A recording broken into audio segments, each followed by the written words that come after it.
அமெரிக்காவும் ஈரானும் இவங்க 2 பேருக்கும் ஆகவே ஆகாதுன்னு நமக்கு தெரியும். நேரடியா பேசிக்கவே மாட்டாங்க.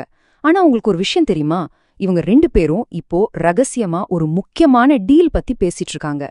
எப்படி, எங்க வச்சு, வாங்க அத பத்தி தான் இப்ப பார்க்க போறோம். பாக்குறதுக்கு ஓமல்ல ரொம்ப அமைதியா இந்த மீட்டிங்ஸ் நடக்குது. ஆனா அதோட ரிசல்ட் இருக்கு பாருங்க, அது உலக அளவுல பெரிய தாக்கத்தை ஏற்படுத்தும். ஒரு சின்ன மிஸ்டேக் நடந்தா கூட நிலைமை ரொம்ப மோசமாகலாம். சோ இந்த அமைதிக்கு பின்னாடி ஒரு பெரிய ரிஸ்க் ஒளிஞ்சிருக்கு. ஒரு நிமிஷம் யோசிச்சு பாருங்க. எதிரிகள்னு சொல்ற இவங்க 2 பேரும் எப்படி பேசுவாங்க? ஏன்னா இவங்க நேருக்கு நேரா மீட் பண்ணிக்கிறதே இல்ல. அப்போ எப்படி இந்த பேச்சுவார்த்தையெல்லாம் சாத்தியம்? இதுக்கு பேர் தான் இன்டைரக்ட் டாக்ஸ், அதாவது மறைமுக பேச்சுவார்த்தை. சிம்பிளா சொல்லணும்னா, அமெரிக்காவும் ஈரானும் ஒரே ரூம்ல உட்கார்ந்து பேச மாட்டாங்க. நடுவுல ஓமன் அதிகாரிகள் இருப்பாங்க. அவங்க தான் மெசஞ்சர் மாதிரி. அமெரிக்கா சொல்றத ஈரான் கிட்டையும், ஈரான் சொல்றத அமெரிக்கா கிட்டையும் கொண்டு போய் சேர்ப்பாங்க. அப்போ இந்த முழு ப்ராசஸ்லயும் ஓமனோட பங்கு ரொம்ப ரொம்ப முக்கியம் இல்லையா? ஏன் இவங்க இந்த வேலைய செய்யணும்?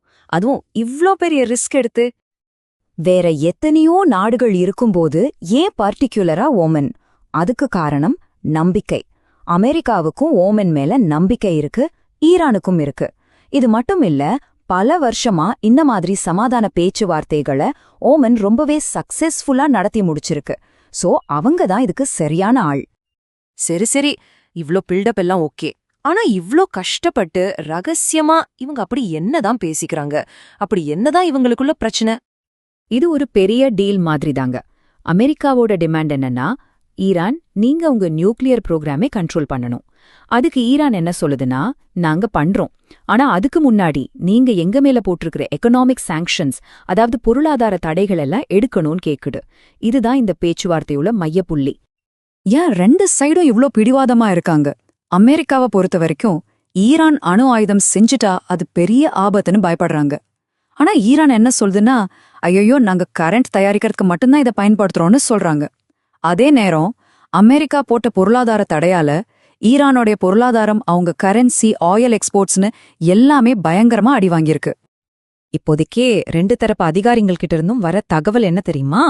ஆமா, இது ஒரு பாசிட்டிவான ஸ்டார்ட் தான். ஆனா இன்னும் பெருசா எந்த பிரேக் த்ரூவும் நடக்கல. அப்படின்னு என்ன அர்த்தம்? நாம ரொம்ப ஹைப் ஏத்திக்க வேண்டாம், பொறுத்திருந்து தான் பார்க்கணும். ஓகே, இது ஒரு நாட்டுல ஒரு ரூம்குள்ள 4 பேர் பேசிட்டு இருக்காங்க. இதுக்கும் நமக்கும் இந்த உலகத்துக்கும் என்ன சம்பந்தம்? இது ஏன் இவ்ளோ பெரிய முக்கியமான விஷயம்னு சொல்றாங்க? வாங்க அதை தெரிஞ்சுக்கலாம். ஆமா, உண்மையிலே நாம ஏன் இத பத்தி கவலைப்படணும்? இதுல உலகத்தோட கவனம் ஏன் இருக்கு? இதுக்கு 3 முக்கியமான காரணங்கள் இருக்கு. 1, இந்த பேச்சுவார்த்தை மட்டும் சக்சஸ் ஆச்சுன்னா ஒரு பெரிய போரை தடுக்க முடியும். 2வது, மிடில் ஈஸ்ட் பகுதியில எப்பவுமே ஒரு விதமான பதற்றம் இருந்துகிட்டே இருக்கும் இல்லையா, அதை குறைக்க இது உதவும். 3வதா, ரொம்ப முக்கியமா, அமெரிக்கா ஈரான் உறவு இனிமே எப்படி இருக்க போகுதுங்கிறத இந்த பேச்சுவார்த்தை தான் முடிவு பண்ணும். சரி, இதுவரைக்கும் நடந்ததெல்லாம் பார்த்தோம். ஆனா அடுத்து என்ன நடக்க போகுது? இதோட ஃபியூச்சர் என்ன? நாம ஒரு விஷயத்த மனசுல வச்சுக்கணும். இது இன்னும் முடிவுக்கு வரல. இப்போ நடக்கிறது எல்லாமே ஒரு ஆரம்ப கட்ட பேச்சுவார்த்தை தான். இதெல்லாம் சுமூகமா போச்சுன்னா ஒரு முறையான அக்ரிமெண்ட்டுக்கு வழிவகுக்கும். ஆனா இதுல ஒரு சிக்கல் இருக்கு.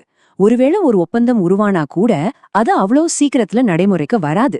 ஏன்னா அமெரிக்காவிலயும் சரி, ஈரான்லயும் சரி, அங்க இருக்கிற டாப் லீடர்ஷிப் இதுக்கு ஓகே சொல்லணும். அவங்க ஒப்புதல் கொடுத்தா மட்டும்தான் இந்த டீல் நிஜமாகும். இல்லனா எந்த நிமிஷத்துலயும் இது உடைஞ்சு போக வாய்ப்பு இருக்கு.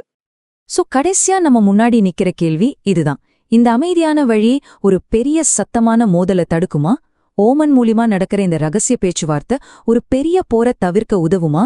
இல்ல இதுவும் தோல்வியில தான் முடியுமா? நீங்க என்ன நினைக்கிறீங்க?